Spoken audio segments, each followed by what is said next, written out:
10 seconds away. Stand by. D full sound. Pardon me. And 5, 4, 3, 2, 1, and roll D. And fade up sound. Stand by. And Oklahoma's own News on 6. Roll A. Find my cue. Animate. A U.S. general is killed and other troops are injured after a shooting at a training base in Afghanistan. What leads authorities to think this may be an inside job. And a string of armed robberies in Tulsa overnight lands 3 people in handcuffs. Find out where it all started and where police caught up with them. The latest in the investigation into a fire that destroyed a TPS elementary school playground. Roll C. But our top story at noon, CBS News is reporting at least 1 American has been killed, 15 others injured after a shooting at a training base in Afghanistan this morning. One U.S. official is calling it an insider attack, saying that the shooter was dressed in an Afghan Army uniform. CBS is also reporting the American who was killed was a 2-star major general and that a German general was also hurt. Stand by we C. are following this story and we will have more Roll this C. evening. And now to new details on a string of overnight robberies in Midtown. Police have arrested 3 people. Doubles next with Aaron Jones. Booked into the Tulsa County Jail. Aaron Jones is live at the jail with an update. Aaron. And take MQ. Good afternoon, you guys. The 3 suspects have been booked in here at the Tulsa County Jail. Their names are Raheem, Scott, Dante Davis, and Arwell Williams. Now, police say that these 3 robbed several people this morning. The first robbery took place around 3:15 this morning at an apartment complex behind the Come and Go near 21st and Sheridan. Police say an armed man demanded money from a woman. Police say the suspects took several items from the woman, including jewelry. Police say the suspects then came across 4 guys walking and robbed them. Police say they then went to the Come and Go and tried to rob it.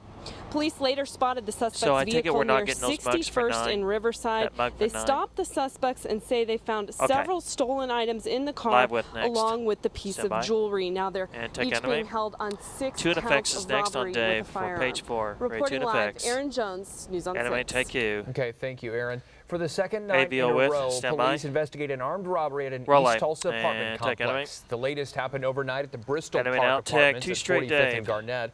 Police say a gunman in a red hoodie demanded money from a woman in the parking lot. She only had a debit card, which police say she gave up. During the robbery, police say the man hit the victim on the nose with his gun, but she was not hurt. We also learned that the suspect's description from this robbery does not match the suspect in a carjacking at a nearby apartment the night before. And take. Well, turning out now to be another warm day across the area. But Mike Grogan here to One tell on us Grogan if we next should go with. ahead and watch the car and mow the lawn. Are we expecting any rain soon? Well, you know, the trend is if you wash your car, you actually get rain to occur. But I don't know if that's going to be the case the next couple of days. It's going to be a hot, typical summer-like afternoon for us. Weather 6 we are kind of caught in what we call the doldrums, the high-pressure centered, very close back to out Oklahoma. To 1 on Dave. That is pushing around the moisture away from us, keeping us high and dry and also heating up. Meanwhile, we do have a few clouds there. Our visible satellite shows those clouds streaming over portions of our state, but not a whole lot to be seen and not expecting any rain to come from this today. So it should be a dry day with these passing high clouds. But it did lead to a nice sunrise this morning here in Sapulpa. Take a look at our time lapse here. You'll notice there was very little wind to speak of at the beginning of the day. A nice sunrise, and then we're left with just a light breeze out of the south-southwest and a few high clouds, and that is about all. So we're allowed to warm up very nicely into the afternoon. We're already up to 84 degrees in Tulsa, 86 Coffeyville down to Grove, 83 from McAllister to Poto and Muskogee as well. A little closer in, those temperatures generally in the 80s, mid-80s throughout the Tulsa metro area. Our warm spots sitting at Sand Springs at 87 degrees, 82 in Claremore, 86 Broken Arrow down to Bixby. We have enough moisture in the air to talk about a heat index value, and right now they're still not all that far from the actual temperature, which is good news, but we're already feeling like 90 in Sand Springs, 85 Claremore, 88 in Bixby. Certainly nothing out of control for this time of year. As we head into the afternoon, we are climbing into the mid-90s for highs, so outside of the upper clouds, the high-level clouds streaming on through, we'll see lots of sunshine and highs about where they should be this time of year. And then we're on our way to a fairly hot week ahead, but there are storm chances. I'll let you know when to expect those in just a bit. Back to you. Okay, Mike, thanks. Ready to clean? Well, officials at Tulsa Public Schools say an overnight playground fire at Elliott Elementary School was the work of an arsonist. A maintenance supervisor says the fire caused about $75,000 in damage to the playground equipment.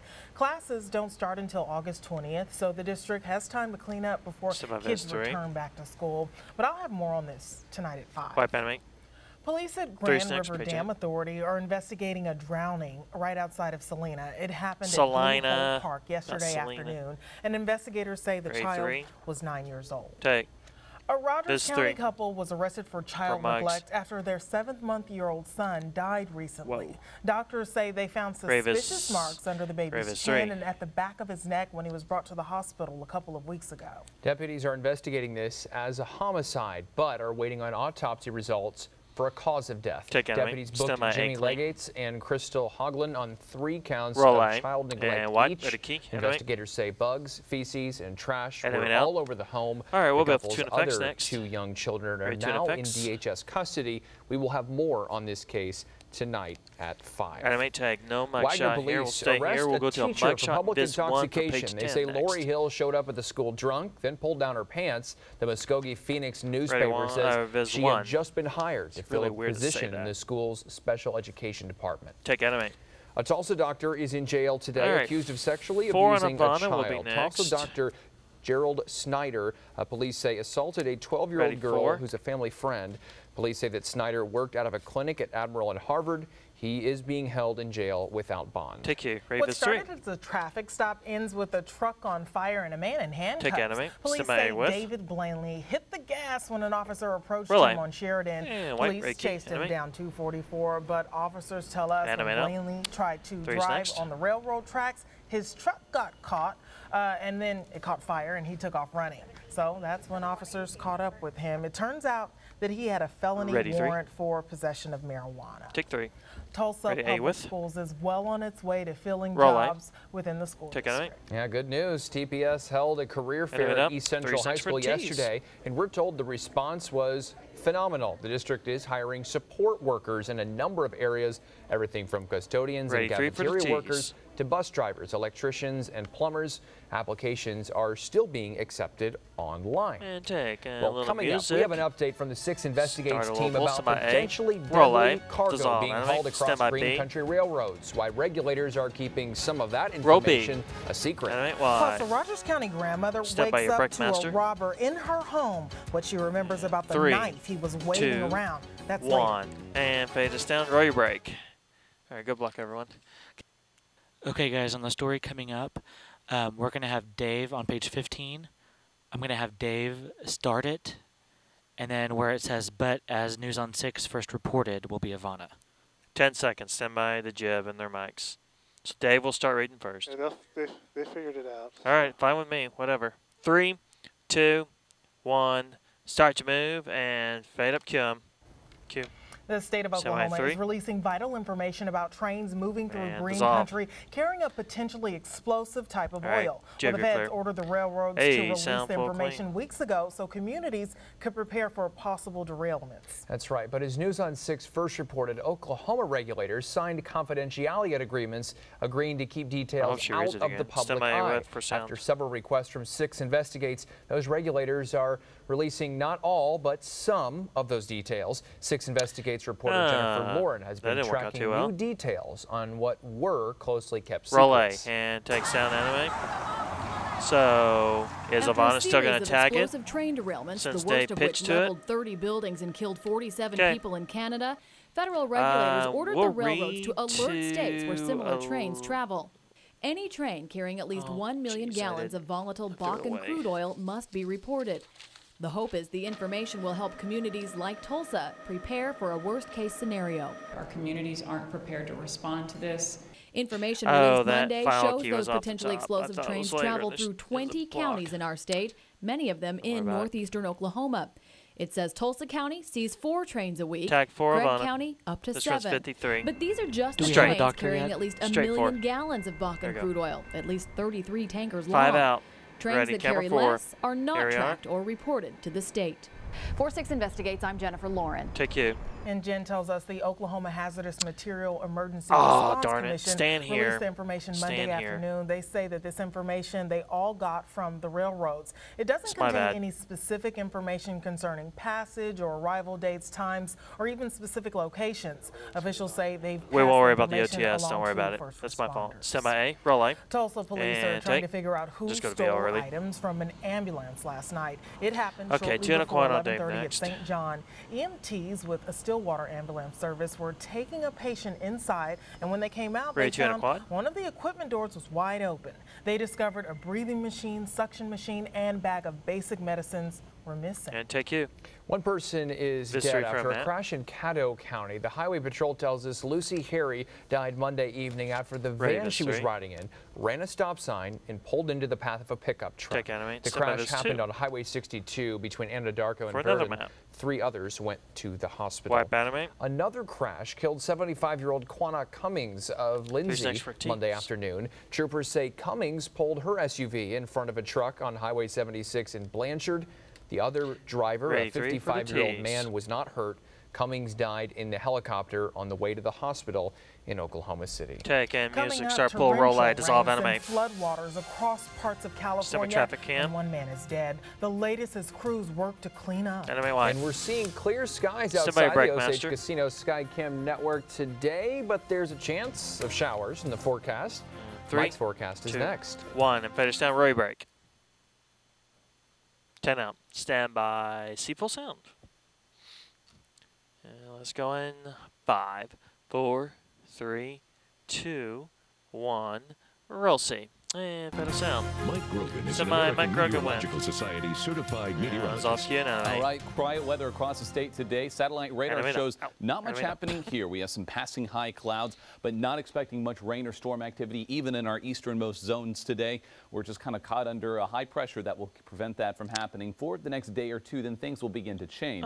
Here's what's happening on a little wider perspective. Want to show that there is an area of high pressure centered really close to Oklahoma. Essentially, that is what's steering the moisture and the rain and storms well around to our north and then back down into the pattern where you see it diving to the south, but steering it around us nonetheless. We have monsoonal moisture across the Intermountain West along with that pesky upper level low, bringing much needed rainfall, but also too much of it in some spots across California and Nevada. Also want to point out we have Tropical Storm Bertha off the shore of North Carolina. This system, though, not reaching land for us. It will be pushing offshore, just creating a riptide issue up and down the eastern seaboard there. So that's kind of what's happening on the broad perspective. Temperatures are heating up here in the central portion of the country. Mid-80s from here to Kansas City all the way up to Omaha. 90s building across the Texas area. And a little closer in, you'll see that our temperatures are already on the warm side, about where they were yesterday, just a degree or two warmer, indicating we will probably be a degree or two warmer by late this afternoon for our high temperatures.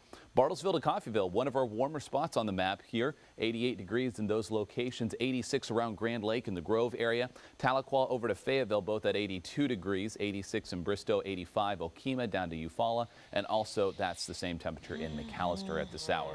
Looking outside from our airport camera, courtesy of Fine Airport Parking, you do notice there is a light breeze out of the south. That's good news. A little relief being offered from the building heat. Our temperature is in the mid-80s in Tulsa with a light southwest wind.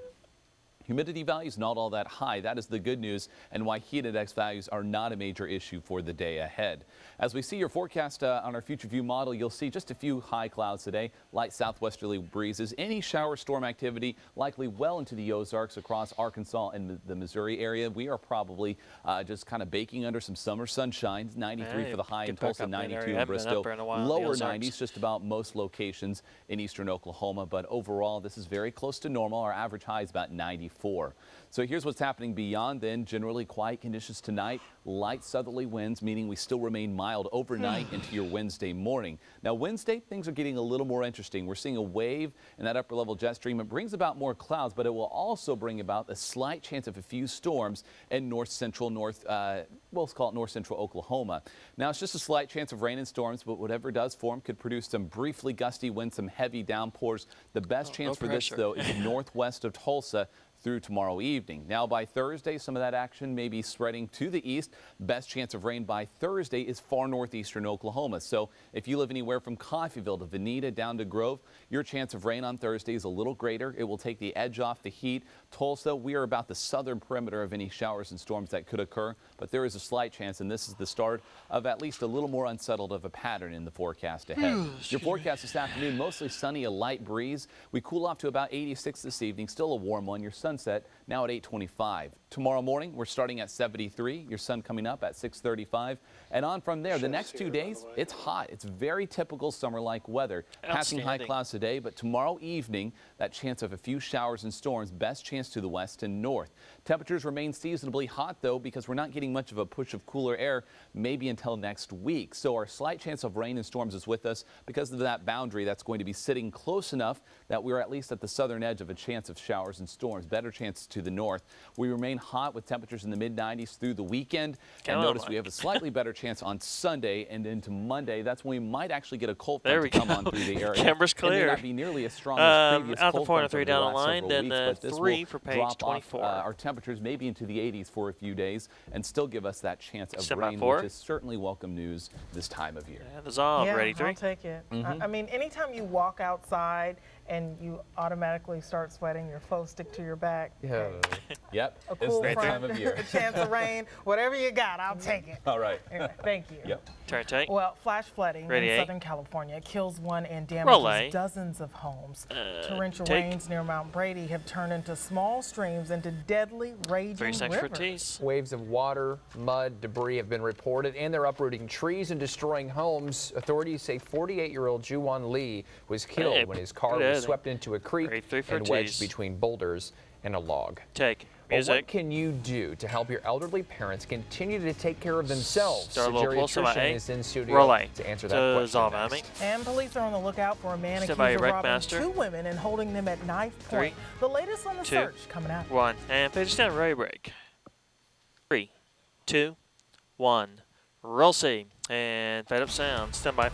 2 and is off cue. It's Tuesday. The doctor on call is the geriatrician. We welcome back Dr. John Carmen from OU School of Community Medicine right here in T-Town. Okay, thanks for being here. You're welcome. So the first question is from Maine. He says, I've seen a big change in my elderly parents' ability to take care of themselves. I'm not sure how serious the situation is, but I know that they need help. How do I approach them with this issue? Yeah, that's a difficult situation, Ann, when you're kind of playing the role that they may have played for you when you were younger. I think it's really important to show them that you're in this for their best and that you want to be a team. Make sure you know you're not taking away their autonomy and really try to be creative and looking for solutions to provide the type of support they need to live independently. Okay, I know that's really hard, and it wasn't Maine, it was actually Ann, so good luck with that. So Jerry says, I have an 80-year-old mom, and she's always been a normal weight, but over the past few months, she's lost a significant amount of weight to the point that she's almost frail. Is this normal, or is it a sign of something to worry about? So it is actually normal to lose weight as you get older, but it's on the order of like a pound a year, and that might happen after the age of 70. Anytime you're losing a significant amount of weight over a matter of months, I think it's always something to worry about, something that needs to be looked into. Could be a whole range of different possibilities. So if she were to come see you, would it be one of those things where you change medications, or? Yeah, you can look at medications. Mood disorders are common. Things like gastrointestinal problems are common. There's a whole host of things, but gathering medications, getting them into the doctor is a good start. Okay, Jerry, we hope your mom feels better. So Debbie says, what qualities should I look for when I'm choosing a geriatrician? And are there any really specific questions to ask? And is there a special geriatric certification? Yes, there is. For the past 20, 25 years, being a geriatrician takes fellowship training, which is an additional year. And doctors can get that training through internal medicine or family practice medicine. So asking them if they're board certified, I think it's also reasonable to ask them how long they've been practicing. Getting information from other patients is a good idea too. Okay, that's really interesting to know. I've always had a soft spot for more mature people, and I have an old soul myself, so just wondered how you got into that. Yeah. Okay, well, we appreciate you, Dr. Carmen. So if you have questions for the geriatrician or the other doctors on the Noon Show, we'd like you to email them to us, please, at noonshow@newson6.net. Take 2. Music. Investigators continue to look for a man who they say robbed 2 women at knife point. How you can help them search is coming out. Plus, the second U.S. aid worker infected with Ebola arrived in Atlanta today, the latest in their treatment next. And later, P.F. Chang gives more details about hackers stole customers' personal information. A credit card expert is in studio to explain what you should do next to protect yourself from cyber thieves. And fade us down. Where are your break? Excuse me. All right, we up the C to Viz 3. 10 seconds down, stand by C. Let's go in 5, 4, 3, 2, 1. Roll C. And fade up Q. Stand by Viz 3. Welcome back. We are following a developing story this afternoon involving an Oklahoma Highway Patrol trooper. An OHP spokesman confirms Trooper Eric Roberts has been suspended with pay pending the outcome of an internal investigation. OHP will only say that Roberts was suspended on July 24th after allegations of misconduct were made.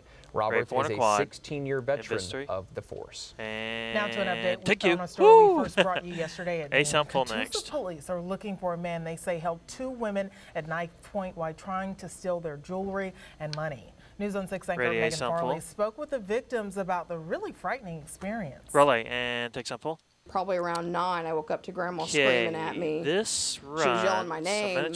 Kim Wills had just fallen asleep on her couch when she woke to a man standing in her kitchen with his face covered, waving a knife. The knife was probably maybe a hunter's knife, I don't know. The blade was probably about as big as my forearm. He kept telling me, he goes, give me all your money, give me all your jewelry.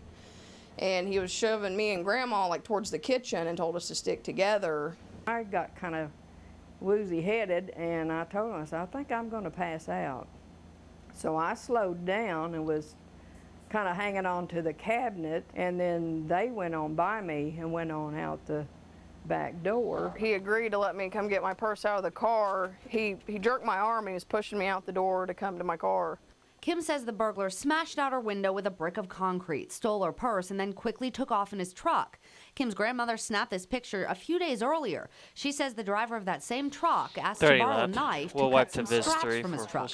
Instead, she gave him scissors. He returned them and left. If I had given him a knife to cut that strap when he was here Tuesday, he may have wanted to come on in then. 15. And the kids would have been here. Don't answer your door, call 911. Oh, great. This is what the citizens pay us to do. We'll come out and we'll make an interview with the individual and make sure it's legit. If he put a knife in somebody's throat, he'll do something and he'll hurt somebody. We need to get him off the street. Megan Farley, News on 6.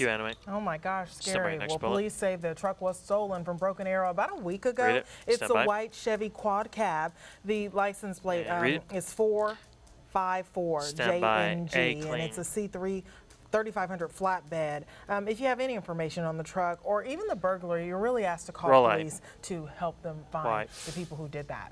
Well, people who ate at P.F. Chang's in February and June will need to monitor their bank and credit card statements for a while. Yesterday, we told you that Utica Square restaurant was one of 33 locations affected by a security breach involving debit and credit card data. The restaurant tells us they've closed that security gap, but they are reminding customers to keep a close eye on their statements. So a little later in the show, we're going to talk to a credit and debit card expert. Now, I used my credit card at the P.F. Chang's 4 times during that period, so if you did too, you'll want to hear what to do if you're a victim of this breach.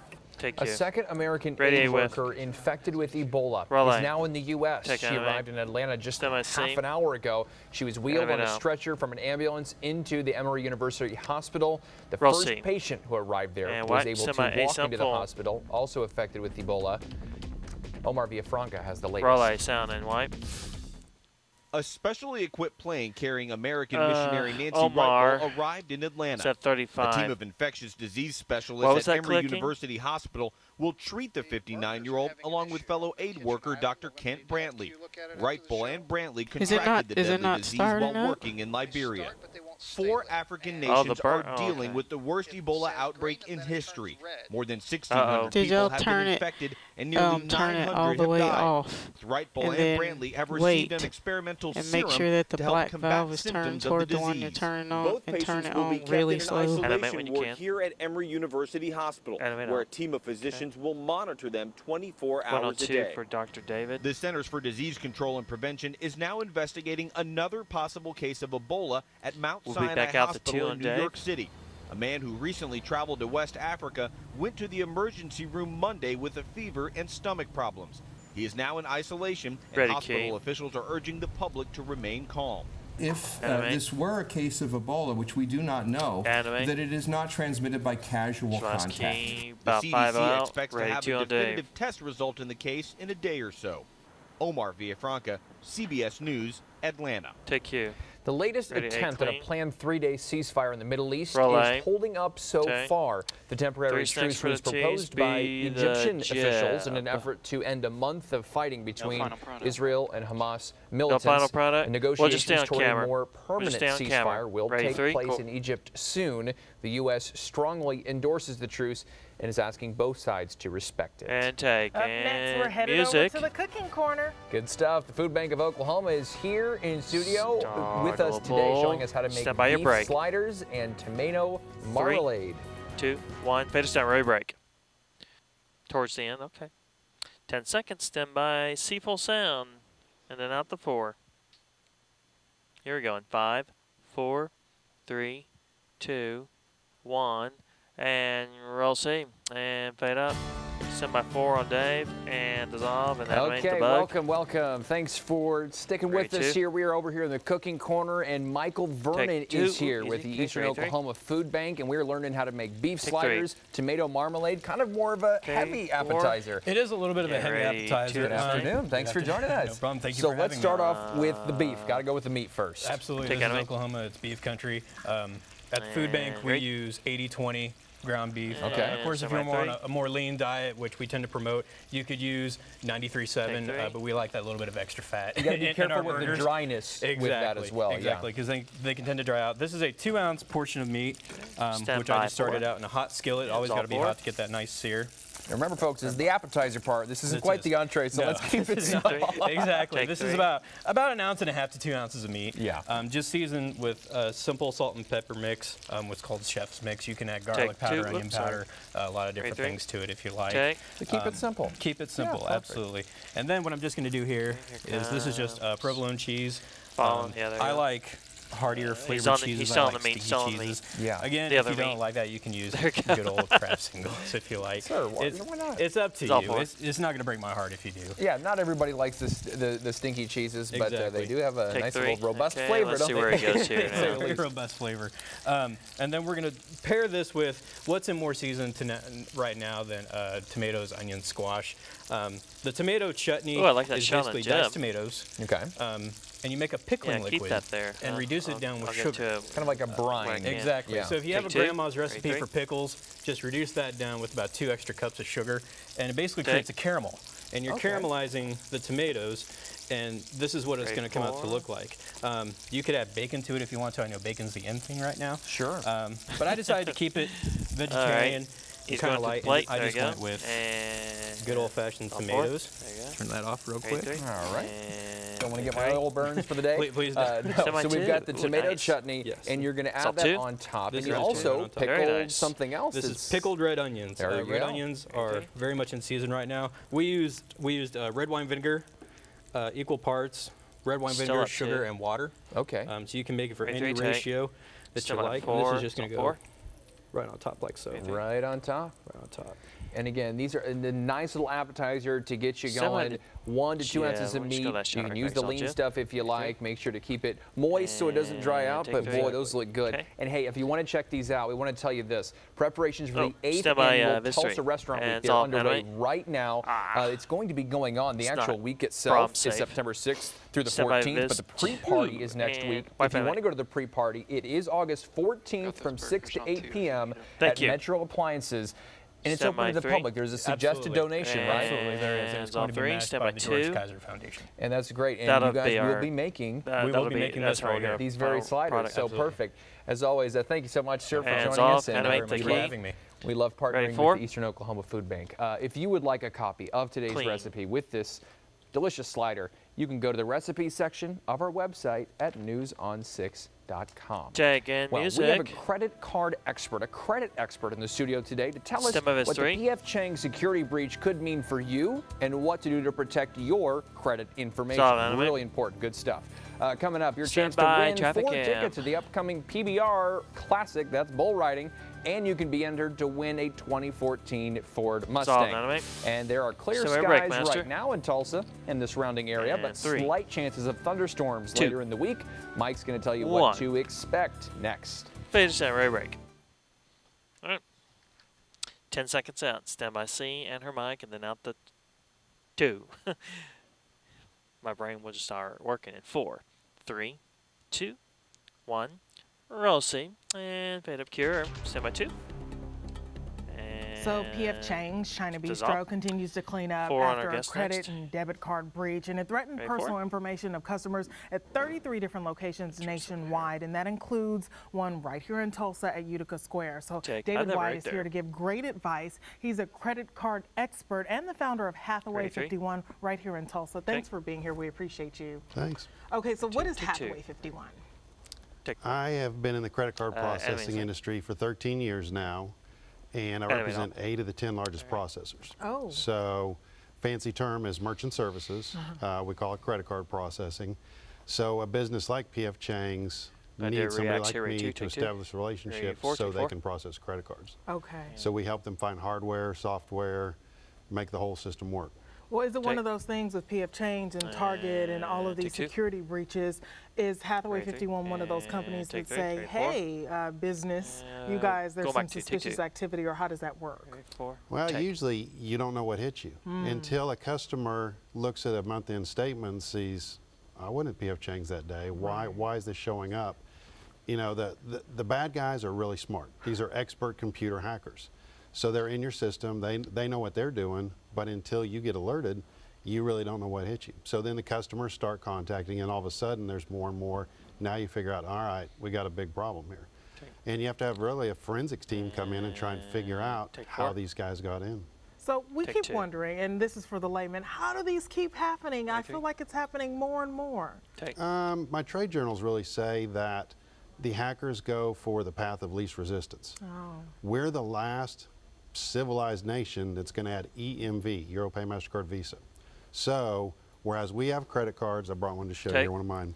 You know, we still swipe credit cards and all our information's on a magnetic strip. And it's static. It's the same information over and over and over. Zoom out. In the rest of the world, they use a chip card. I don't want to see it. So I'll cover my credit card number just in case you see me. Cool. Yeah, that's why. You know, when we're driving down the highway, we got a little thing attached to our windshield. It's got a little chip. Like, oh, wait a minute. Let's not zoom. So the rest of the world, they use chip cards. We haven't really issued those in the U.S. a lot. I just got this last month. Most of my friends that I asked, do you have a chip card yet? Most of them, the answer is no. As you mentioned the Target breach, Target said, we're going to start installing our EMV equipment sooner. The deadline's October 2015. Businesses are supposed to have equipment to read chip cards.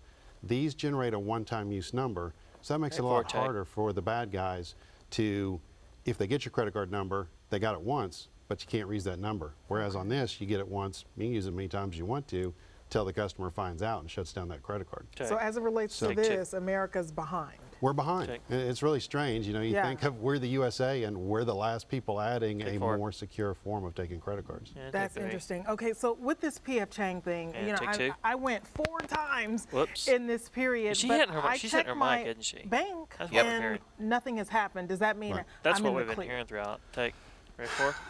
I don't know. Well, it's okay. So they've got, and we haven't seen the numbers yet. We don't know how many credit cards they've got.